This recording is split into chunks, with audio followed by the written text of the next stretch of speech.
We are here at the Hazley Crawford Stadium. St. Benedict's College have already booked their place in the Coca-Cola Intercol National Final, National Semi-Final number 2. Will it be Fatima College or Trinity College East securing their place? Time alone will tell. Right now, joined by Coach Davis of Trinity College East. Listen, what a journey to get to this point. What can we expect today from Trinity College East? Well, you can expect that we'll give our best. Are all players in full form? I hope so. You hope so? So what's the strategy going up against Fatima College? I mean, they reached to the final of the Premiership Division, and that's the team you all are going up against. What is the strategy against them? Well, Fatima is a good technical team, so hopefully we can match them on that front, put our best foot forward, and restrict them from scoring. Do our best. Do your best. All right, well, Coach, we look forward to it. Thank you so much for speaking with us. Right now, we are joined by Assistant Coach of Fatima College, Assistant Coach Hisham Gomes. Listen, the team has had a fantastic season, reaching the finals of the Premiership, now one step away from the finals of the Intercol. What is the plan today? Like the coach said, do our best. Yeah. Now, in terms of the team, compared to St. Benedict's College, you all would have gotten a significant rest in between play. What did you all do in between that time? For me, that rest could be good and it could be bad. Try to keep the players in form. Played some of our players in a second 11 game to keep them sharp and proceed from there. All right, thank you so much, Coach, You're for letting welcome. us know what's going on with Fatima College and the team moving forward today, coming up against Trinity College East. This is the second semi-final of the Coca-Cola National Intercol. Who of these two teams will go up against St. Benedict's College? Time alone will tell as these young men warm up and get ready.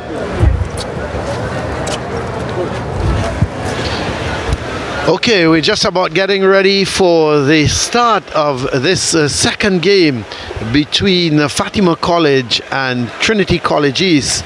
And after the first game, the first semi-final in which St. Benedict's won comfortably by 4-0, are we going to see a comfortable victory for either of these two teams? We'll just have to wait and see.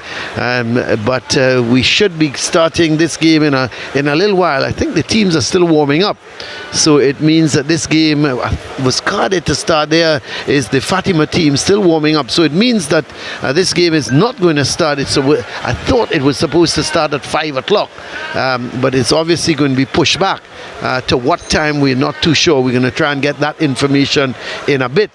But there is the Fatima team warming up, and just to the other side of that warm-up area in the back of the goal is the Trinity East. So we're gonna, as we await the start of this game and for the teams to get into the dressing room, let's hear from a couple of the key players in this game how their team will fare. We're gonna hear from firstly Jesse Hospitalis.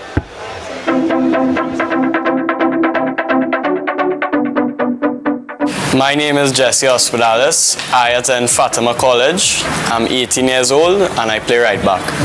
I have been playing football since 5 years old. I played for Fatima College as well as Queen's Park. I chose the game of football as a distraction. Throughout my life I've had many distractions, and football is where I feel at peace. When I come out onto the training field, nothing bothers me. I only think about the football. Currently, the Fatima season is going very well. We have gained a lot of traction as a team, and it is very good to see where we have come from and where we are now. Our team has a very strong connection. I feel like playing with my team is like playing with my family, and we have very high aspirations for the games coming forward.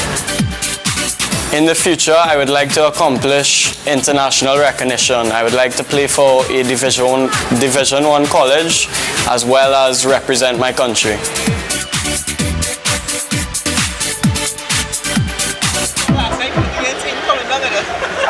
Well, welcome back here as from that interview from young Hospitalis, from Fatima Jesse Hospitalis, as the teams are making their way. That is Fatima, of course, going in, and here is the Trinity East team, and they're both going into some sort of chants, and that's the thing nowadays. You motivate yourselves by chanting away as you make your way into the dressing room. And we're going to hear now, we heard from Jesse Hospitalis of Fatima. Let's hear from Jaime Fostin of Trinity East.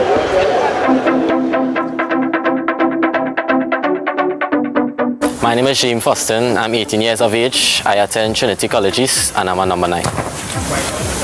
And you're what? A number 9, as in striker. I mean, as the position as striker. I've played for Blast United, Soccer Made Simple. I did a few trials with schools and teams in Europe and the USA, like Colorado Raptors, Pastors de Freda, Freemoon, and many more. Right now I play for my team I created over the quarantine, Soccer Made Simple Defense Force. Well, to me, I wouldn't say I chose the game. I said the game chose me, because growing up, as my father was an ex-national player, he always gave me the motivation, and I would say I have it in my genes. My mom said, as growing up as a kid, used to kick a ball in the crib, so it came to me. I would mostly say. For my future career, I would like to go back out to play football. I've been out of the country in Europe, Portugal for the past year and a half doing school, and also trying to learn the language and being a lot of trials. I really like the experience, the weather, the atmosphere, the time changes. It's a great experience for me, especially. Being able to play with my school team this year after the pandemic, and a disappointing time in life for everybody, it's been really good meeting some of the boys back after a few years' notice, and it's really great. The atmosphere, the motivation between the boys is amazing. Well, there was the interview with the star player of Trinity, somebody that the Fatima team will do well to be careful of, because he can score goals from any side of the field and at any angle. Of course, also you've got to talk of the build-up to these guys in terms of their nutrition. It's a long season, and they've got to ensure that they eat well. The vitamins-wise, nutrition, everything is so important for them throughout the season. To just ensure that fitness is one thing, but the nutrition is also something that is very, very important to the players. Let's have a look at the next feature.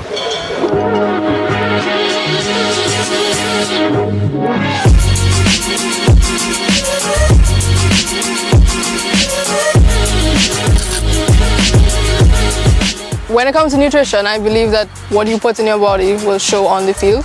So I always like to make sure that I'm fueling my body with things that will help me to perform my best when I'm playing. Really, I put emphasis on meal prep, as it helps me learn what I need and how to balance it when it's coming to playing a game versus not having a game, maybe. So yeah. Well, we are fortunate that Holy Name Convent is a holistic school where these are things that are taught at a baseline level. You take care of your body is a temple. And the girls have always been very conscious about nutrition and fitness. I can speak from a few of them well, I know, have adjusted their diets to be able to either bulk up or either get leaner heading into the season for, of course, their own personal development. Each girl does their own individual work, but they collectively know what they need to do to get themselves to a place where they're physically able to deal with the challenges a season as long as this one would push on them.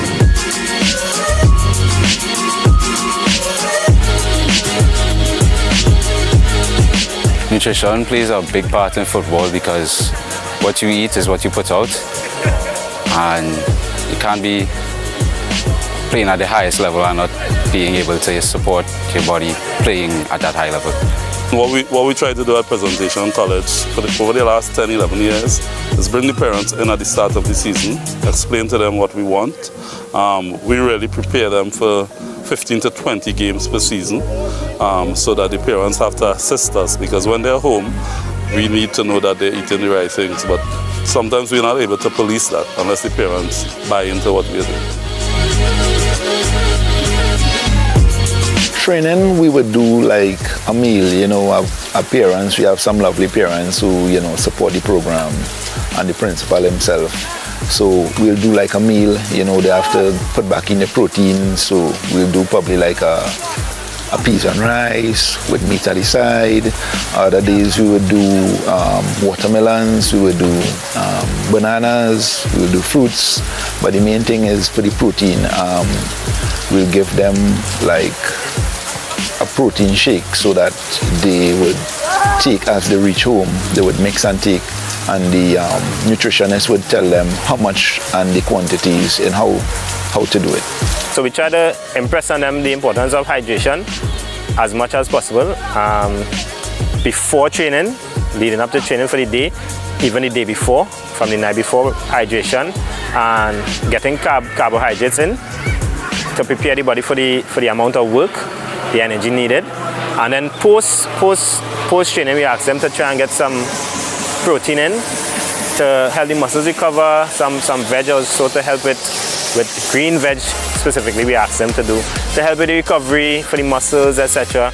And then to put back in the fluids. I try to keep fit as much as possible. Besides of training with the team, I do my personal training with my dad, you know, try to get my upper body better and more leg work and stuff like that. So I would say after training, I try to put back as much as salts and carbohydrates and stuff, which is also really good for you to keep yourself motivated and also playing at a high level. Well, nutrition is really important, because if you're not eating well, it can lead to a lot of injuries and stuff like that. And it's really important after the game as well to get in the proper nutrition.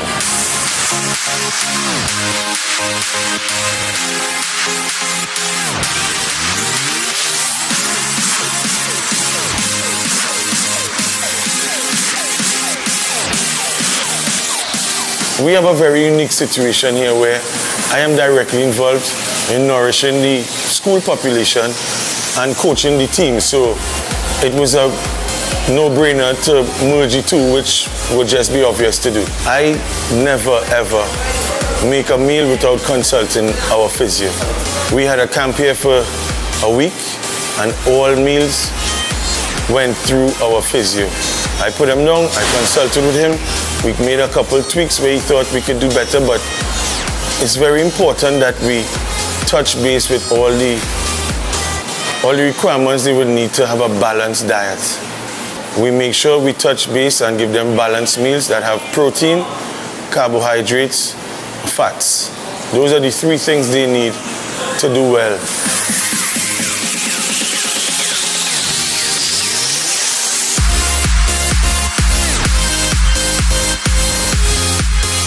Well, here are some of the fans just waiting for the start of the second semi-final.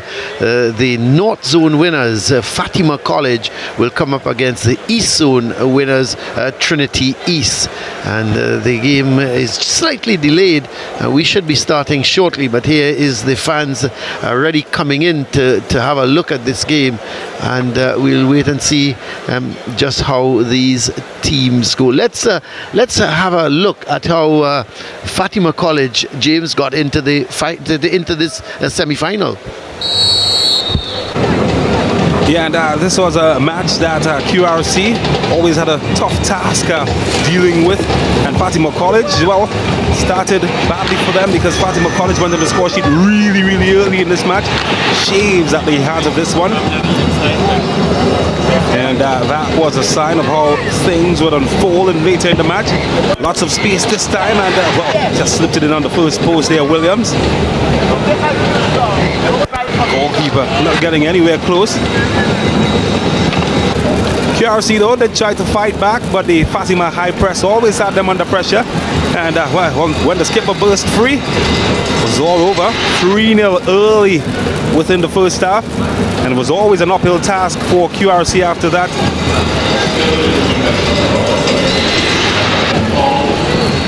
Fatima boys certainly enjoying the occasion. And QRC though did have some moments of their own where they could have done better. that perhaps the best of them, and that one was skied well over the bar. Well, it was squashy, wasn't it? He's easily one of the best players in QRC. Then they shot themselves in the foot here, literally. Shaves picking the pocket of the goalkeeper, who had a terrible night that evening. And after that, well, was all pain and sorrow. Shaves getting a second. It's when the keeper, you got to get rid of it. You're the last line of defense. There's nobody to protect you after if you make a mistake like that. And that's why I was saying a lot of the goals were really given away by QRC to Fatima. Shaves was having the night of his life, and everybody was willing that to score, but he just couldn't find the end result after the dazzling run. And then later on in the second half, goals did slow down, but Fatima, well, they continued to threaten over and over. They kept huffing and puffing, and some opportunities the goalkeeper was able to pull them out of a hole. And even when QRC tried on the opposite end, the defending of Williams and company was certainly enjoying doing their job until the final stroke of the match, and that's when it was game, set and match quite literally for Fatima College, as they could dance their way to the North Zone Intercol title. And boy, do they have moves. Yes, they certainly have moves. So that's how Fatima got into the semi-final here. A convincing victory against QRC. Let's have a look at maybe Trinity East. They had it much more difficult against a very, very good Sawo North team.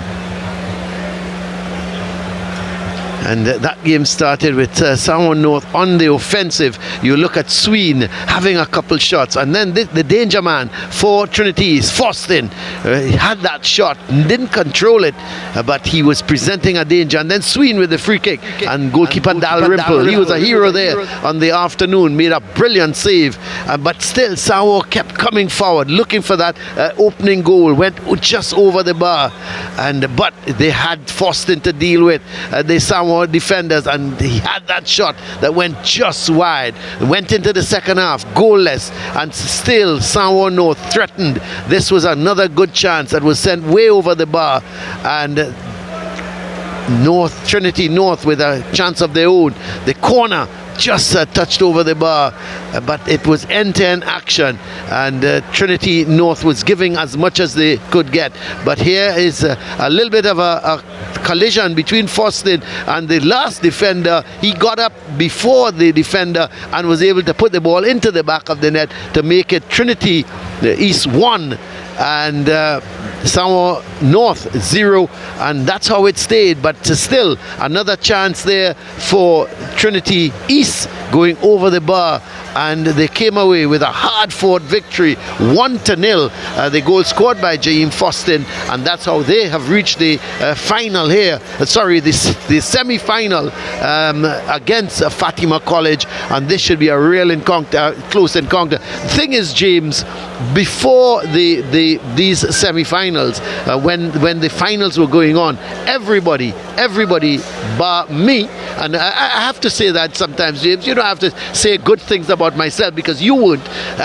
I said that Sawo North, this Trinity East team is a dangerous team. They defend well, they've got a good goalkeeper, and in Faustin they've got a goal scorer, and I thought they played such a good game against Sawo. They looked at Noel and SSFL, they kept them at bay, and then the one real chance Faustin had, he put it away. Yeah, and I think one of the most understated thing about this Trinity East team is their staff behind the scenes. Of course, got a really, really good staff behind the scenes. Of course, led by Trevor Nottingham is in there, a former national goalkeeper, and the coach is a former Fatima Davis. Yeah, you must mention former the fact that Fatima. Fatima, don't you? Because he said to me before the game, he said his dream is to get into the semi-final against Fatima. Yeah, and even Hayden Martin, who's a coaching instructor here in Trinidad and Tobago, he's at the heart of this program as well, and I think has added that bit of quality. Well, there's a familiar face, a guy called Chucky in the Yellow. Yes, ex-footballer. Chuck Wagon. Yeah, good friend of mine. And Yes. still plays in the Masters tournaments these days. Yep. And he's here. I wonder who he's supporting this evening. He's always here supporting good football. Well, he must. He's a Fatima. He was a former Fatima student. Of course, he would know that. Yeah, so he must be. He played for the first team there we as go. well. He's waving to his fans, Chucky. He played in the first team actually for Fatima. He was a centre back. You look at him, you wouldn't think he was a centre back, would you? Yeah, he looks more like a forward.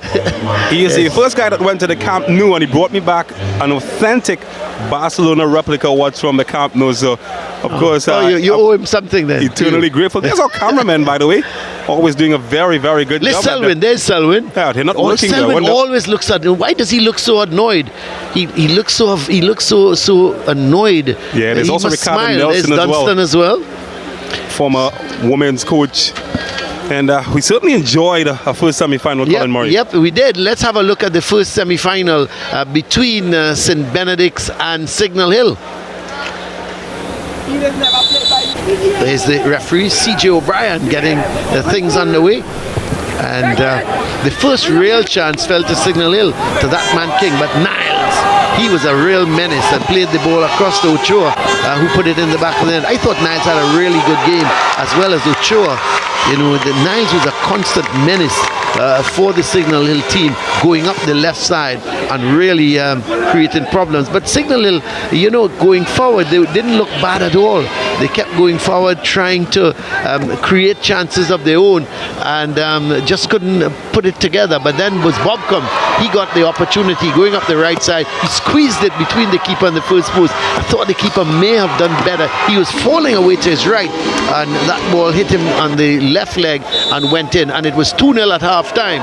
And then Niles again with this run going down that right at the left side, played it into Bobcom, and Bobcom should have scored. He hit the post, but that's another great run from Niles.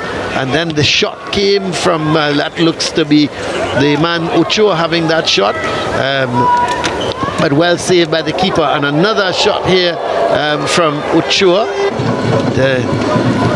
but this is Niles hitting this one over the bar. So it was relentless pressure from St. Benedict's, and the Alexander coming forward put that one over the bar. And oh boy, Webb coming on as a substitute for Bobcom. He should have put it in the back of the net, but he missed it. And then it was the turn of Niles coming in field, and then he smacked it to the right of the keeper. He couldn't get it down in time, and the ball went into the back of the net to make it 3-0. But it still wasn't ended there, because they came again. And this is the ball played, the shot from Brown. He slipped, it went to Ochoa, he took it on the right foot, put it on the left, and then just volleyed it into the back of the net to make it 4-0. And St. Benedict's College, they have marched into the Coca-Cola Intercol final by a comfortable 4-0 victory, James. Yeah, and we're certainly hoping for some beautiful football, as that shot is, as we get a look at the moon. And also the statistics, one that shows a picture of dominance in Benedict's College, 18 shots to 4. Look at the possession at the bottom, 67% to 33. And then of course we look at the shots on target, 11 to 1, and that paints a picture of pure dominance. It does, but the possession, I thought it would have been much more than that, 67 to 33, because every time you looked on the field, St. Benedict's were going forward. But give Signal Hill kudos. I think that they set up well, but they were just no match for St. Benedict's. I think we've got Siobhan. She has got some fans with her, is she? Let's All right, folks, we've taken to the stands of the Hazley Crawford Stadium for the Intercol, the Coca-Cola Intercol semi-final number 2, Fatima College versus Trinity College East. And joining me now from Fatima is Caden. So, Caden, how confident are you in your teammates that you all are winning against Trinity East today? Well, I'm very confident about the team. I'm confident we can get some goals and win the game and get into the finals. If you could say something to your teammates right now, what would you say to them? Kill them off today. And what would you say to Trinity College East if you were faced up with them right now? Mikey Shave's coming for y'all. Any last words from the Fatima boys? Let's go Fatima! We're better! himself. Hans is over with the pitch side with some St. Benedict's fans. Let's head over to him.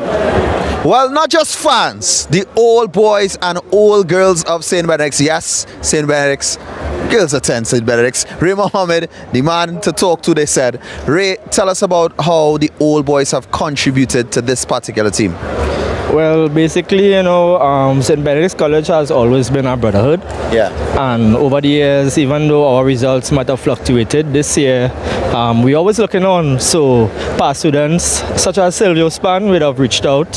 He's seen the results. He would have asked us, what we needed help with, what assistance with. And by him putting a video out there, encouraging the boys to the final, which was last week, a lot of other past students, got on board and they contributed in whatever way they could. Well, we noticed you all coming out to the game, supporting. We see the rhythm sections. I mean, talk to us about the drive behind that. Well, coming to these games, basically these boys, we all past students before, being past players, and we know what it takes to drive them forward. So even the rhythm section, is our energy. Right. And the brotherhood, St. Benedict's College is energy. So we know about just coming and supporting the boys, and when they get that drive, they even give us the feedback that when they hear that the rhythm spark up, it gives them an added energy to put out the performances that they do out there. What was the biggest win thus far for the season from the team? I could say basically all the wins are big wins, right? Right. No matter what on the day, even if we don't perform up to par, we get the job done. Well, I mean, unbeaten, so every game you all kind of did perform up to par somewhat. I would say probably Fatima. Serious? Premiership win? The premiership title? And also Prez. Well, you see, so the man in the background is saying the Prez win was the big win. Why that one was the big win? Come forward. Why was that one the big win? Right, over the years, since we finished school, we realized Prez had to be named Lions. Yes. And that is something all the gentlemen here have an issue with. Because ever since we went Benedict's, we were the Laramie Lions. Yes. So we have no idea where Prez adopted this Lions name for. So all the years when they're calling Lions, we had an issue with it. Right. So that is why when we played Prez, we were like, yo, we are the Lions. Laramie Lions. They actually came into the real Lions. No, come forward and talk. Don't start me back then and play telling me about this Lions thing. We need to know about this Lions thing now. So Prez really come into the real Lions then, and the Laramie Lions had lunch on that day, a late lunch. So wow. Well, here's what we'll save that for next season when Prez is actually competing again. But we wish you all the best. You all have booked your place in the National Intercol final. Siobhan has some more fans, so Siobhan, it's over to you. Thank you, Hans. Well, I've managed to find myself a Fatima old boy joining me pitch side, Mr. Roger Dabney. So, Mr. Dabney, thoughts on today's matchup? We have North Zone Titans versus East Zone, Fatima College versus Trinity College East. Well, Fatima have dominated the North. I have not seen Trinity players yet. I've been away, but I've been following Fatima. So we're hoping that we can win this and then go on and revenge against Benedict's in the final, hopefully. So how confident are you that you'll win it in the finals against Benedict's? I've been watching Fatima play football ever since I was at school, and this Fatima side is the best coach and best playing Fatima side. As I say, I haven't seen Trinity College, so I don't know, but I would like to think that the way we're playing, hopefully will get us into the final and defeat St. Benedict's. Thank you so much, Roger. All the best. Enjoy the game. Thank you. You've heard it yourself, folks. Right now, we're going to head over to commentary. So, Colin, James. Thank you very much. As the subs are on the bench already, so it means that the team should be coming out of the tunnel shortly as we get ready for the Coca-Cola Intercol semi-final number 2, Fatima College against Trinity College East, and it should be a cracker. James, I didn't hear your prediction on this. You sort of trying to stay silent. I'm not too sure why. Yeah, I'm looking at this contest, and it's difficult to predict. Fatima College, as a team, they have been very organized, and I see them as being the favorites in this contest. But Trinity East, I think they're a team that are well coached, they're in a good program, and they've got a Jaheim Foston who's in good form. Frank Williams as well in the middle would also provide some good support. So I expect that we would see a good contest here. I would love to see how Fatima College approach this fixture. They are a very organized team. They're compacted. They try to take their chances. But I don't see Fatima going on the front foot in this match. I see them giving up possession to Trinity East and then, breaking on the counter-attack perhaps. Well, can I disagree with you? You won't be offended, would you? Because of course not. You've got all the experience, haven't you? No, I can't. Fatima doesn't play any other way. I think they're going to go on the front foot. I think they're going to try and put Trinity East under real pressure, both with Bailey on one side, Williams on the other side, and then you've got the midfielders in Degans and Atong. Alcantara will play the defensive midfielder, and then you've got this guy up front, Shaves. He runs all over the field. So I just, I think they're going to try to overpower Trinity East. The thing is, I'm not sure, and they would have done the homework. Baba Charles is a good coach, and he would have done his homework. They would not have played against Trinity East, but what he would have done is done some homework, and he would have looked at some of their games and would probably look to decide how they're going to play. So it should be a good game. I can't see Fatima staying back and allowing Trinity East to sort of dominate. Yeah, and that's the thing. It's who dominates the ball best. Yeah. Because as much as we can't see Fatima sitting back, I can't see Trinity East doing anything else as well. Their best moments have come being an offensive team, going forward. They've got a front three and Foston spearheading that attack that are very front focused and are very good. They're very athletic, and I think Hudson Charles would keep some consideration in terms of getting numbers forward, particularly Hospitalis and company, who likes to go forward to join the attack as well. I tell you, you look, we're focused on Jaim Foston, but when you look at Ricky Hill, he's not a bad player. He plays wide on the right, and then Kaleem Prince, he scored a couple goals from that wide position on the left as well. Yeah, so it's Frank Williams just behind them as well. That's right. So, and then you've got two defensive midfielders in Kroll and Figaro. So this Trinity's team is not a bad team. I think Dalrymple is a pretty good goalkeeper. Maybe where they may have a slight weakness is defensively, but in Romero, Whiteman, Providence, and Barnwell, they're not bad. They like to go forward, particularly Romero and Barnwell. Barnwell very much left-footed on that left side. He's going to try to go down that left side and get the ball over. How successful he will be, you'll have to wait and see, because while he's bombing down, going down that left side for Trinity East, Jesse Hospitalis is going to be bombing up, going up the right side for Fatima College. So I think this is a really interesting contest. It's going to be a different type of game, I think, as opposed to Sanborn North. It's going to be a little bit more open game, but I think Trinity College East is going to be a little bit they're going to be well organized, they're going to be well set up, and if the defenders and the defensive midfielders tactically listen to their coach and play it like that, they could make a life difficult for a very good, complete, in my view, Fatima team. Well, that man, he certainly will have his eyes on the condition of the field. It did take a bit of a banging after the first match. We did have some inclement weather here at the Hazley Crawford Stadium. But here are the teams making their way out, James. And it seems, is that Crystal Sobers or Cecile Hines as the referee? Is it Cecile Hines? So she's in charge of this game. And we'll wait on the teams to come out, as we do have the teams for you, but we will wait until they line up, as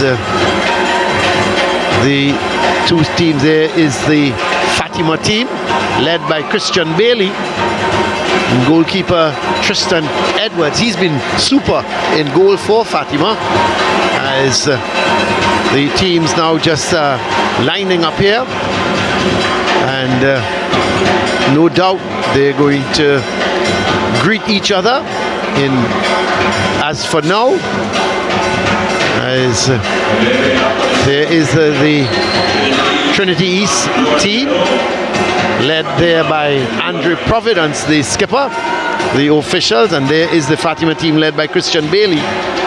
As there is Jesse Hospitalis, and the last man there looks to be, there is the Teams now just greeting each other. That's the only time they're civil to each other, isn't it? And so Fatima team now just greeting the officials as they move on. The last man there, Elijah Nunes. And there are the officials for this game. Cecile Hines, the referee. There's Sash Ramsarup, Adrian Coilas, and the fourth official is Kerwin Colley. So should be a very experienced team here of officials. Yeah, Sash Ramu, of course, has been around the block. We saw him in the Ascension. We also saw him in the earlier rungs of the secondary school. And Adrian Coilas as well, ton load of experience. So let's look at the Fatima team. There's Elijah Nunes, there's Jesse Hospitalis, Johans Atherton, there's Jaden Williams, Shaves, Alcantara, Digans, Williams, that's Chime Williams, there's Bailey, Atong, and Tristan Edwards, the goalkeeper. The coach, none other than Hudson Charles. And the formation, James, for Fatima College. Yeah, nothing out of the ordinary there in that formation. Much of the same in terms of personnel. It's a well-oiled unit, and they work together, and that's been their strength this season at Fatima College. So there is a 4-1-4 situation formation they will play, 4 at the back, and there is the team formation for Trinity Colleges. They will be playing a 4-3-3 with Romero, Whiteman, Providence, Barnwell at the back. Kroll and Figaro will be the defensive midfielders. Frank Williams is going to be the attacking midfielder, and up front they've got 3 in Prince, Forston and Ricky Hill. So we're getting ready for the Coca-Cola Intercol semi-final number 2, and there goes the referee Hines' whistle. It goes back a long searching ball there from looks to be Figaro, but it's picked up here by Williams. Williams sends it forward looking for Shaves. Out comes Dalrymple, and let's see, he is urging his players to move forward. He's not going to play it short. He bangs it downfield. And let's see, this is the man in possession, is Romero. Hill, Forston, back to Hill. This is a good move from Trinity East. Hill still in possession. Gets it to Romero, but it seems to have gone out of play at the time when Hill was doing his fancy work. Unfortunately, James, he took it outside. Yeah, he's a performer, isn't he? Hill got the nice silky moves.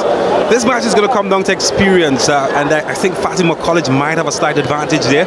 Both teams stacked with talent, but the experience factor, that could come into play. Well, it's gone out for a throw for Fatima. Is coach Hudson Charles. It's all smiles. Should be all smiles because he's got a good unit under him. Well, when you talk of experience, you mentioned Hudson Charles. He's been around the block, hasn't he? Former TNT international captain. Also, club level, was part of the Defence Force team that won the CONCACAF Championship. Scored a winning goal, I believe, as well, Hudson Charles. Yes, he did. Can't beat that for experience. Well, this is Atherton. Jaden Williams is being hustled by Forston. Oh, he's been caught napping by Forston, and that's the thing with James Forston. He is going there, is the coach of the Trinity College East. He's a former Fatima boy, Dwayne Davis, but that's the thing with Forston, James. He is going to hustle you. He's going to, you're not, as a defender, you're not going to have time. But here comes Fatima up that right side with Bailey. He pushes it too far, and it's going to be you can see 1 or 2 Fatima boys looking to referee Hines for a foul, but it was pushed too far ahead of him. But have a look, James. Yeah, he's a shark in the water, isn't he? Smells blood.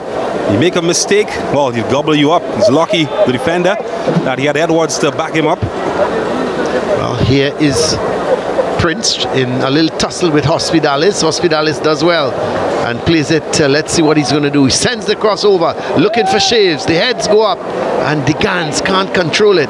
And eventually, it's going to be cleared away by Romero. It's a nice start here to the game. I think both teams are, James, trying to get on the front foot. Yeah, the intention is very clear. Both offensive teams, it comes down to who manages the ball better. And he said he couldn't picture Fatima College